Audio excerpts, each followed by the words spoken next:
So how much about Vinci did you actually know before you started the show? Well, I kind of did, but pre-research, school time, like literally the Mona Lisa. Yeah, I knew nothing. Nothing. Yeah. So how shocked were you to hear about all these So shocked. salacious details, I guess, about his life that we didn't know?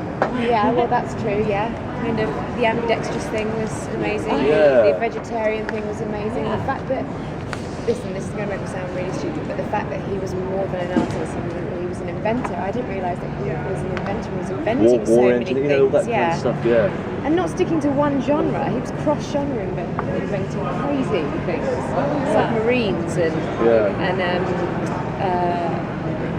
Diving suits. well, I suppose that's in the same world, isn't it? Yeah. Wheels.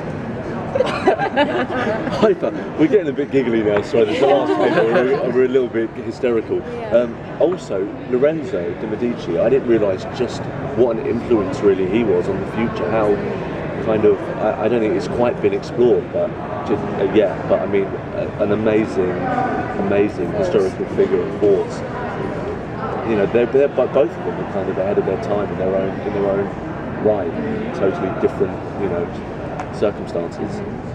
It's probably what brought them together, and kind of the trust that came between those two characters came because of that. They could recognise similarities in each see other, something in each other. even though they're from completely different worlds.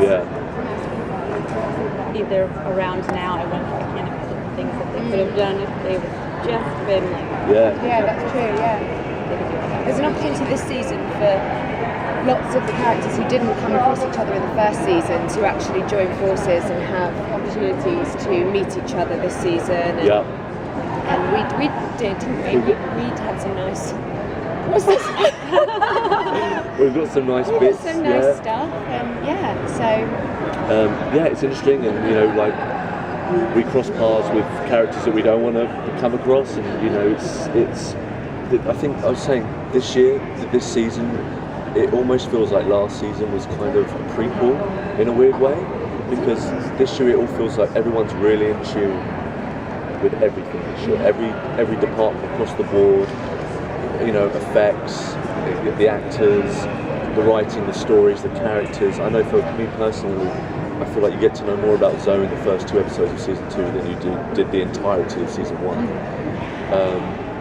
So it's been fun. It's been a fun year.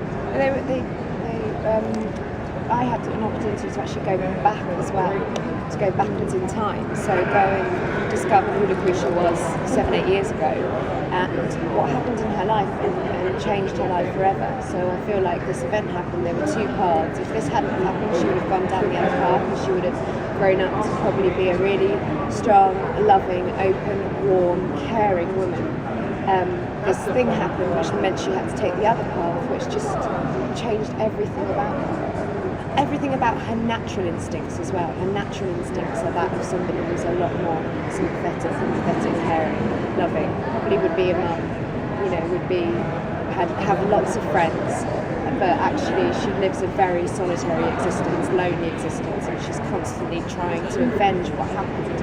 And it means she has to do some awful things, but always feels them, always feels the guilt of these things that she's doing, always regrets everything that she's doing, but holds on to this reason, holds on to this thing that happened, and just knows that that's once she's done what she's set out to do, she can put it to rest.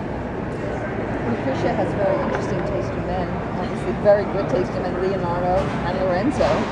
Does she get involved with somebody else this season? Lucretia is on her own huge journey of... Lucretia's relationship with men is so complex, because she has a relationship with Lorenzo because she can kind of worm her way into the Medici family and Vatican and find out information that she needs to find out, so then she can feed it back to Rome. And her relationship with Leonardo completely bowled her over. She wasn't expecting to fall in love with him the way she did. I don't think she's ever been in love with anybody. I think she genuinely loved him. And then her relationship with her father, which is probably the biggest relationship, that is so unresolved and so open, so many questions. So this year, I'd say her relationship, the main relationship she has this year is with the idea of her father.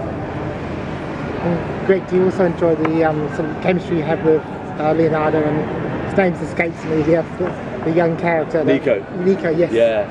Yeah. I mean, we've had a lot of fun this year, and also we, basically very early on, Nico gets kidnapped. Really, really early on, and I say, am I allowed to say that? You just I don't know. I said Has anyone else said that today? I said a whole load of Yes, crazy everyone. stuff. You did, I was there. None of it was allowed to be. Yeah, I mean, it's this year there's been a lot of fun, and we cross paths. The interesting thing is, I say to Leo really early on, I don't care about your book, but I will go with you to find Nico and get Nico back, and after that I'm done. So there's this interesting dynamic of going to the new world with knowing exactly where each other stands and what's going to be essentially the end when we get back to, if we get back to Florence.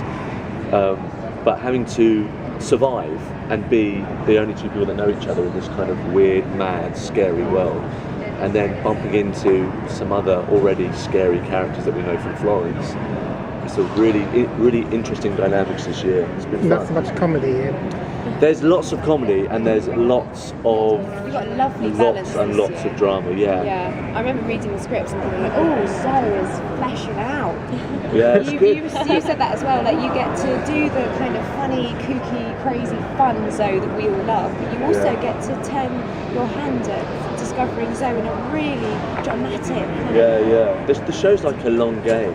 We have first season he's the sidekicky, wisecracking kind of guy, but we trust David, and as the seasons goes on and they even go back and do flashbacks, Yeah, you you just never know reveal and where- understand the characters more.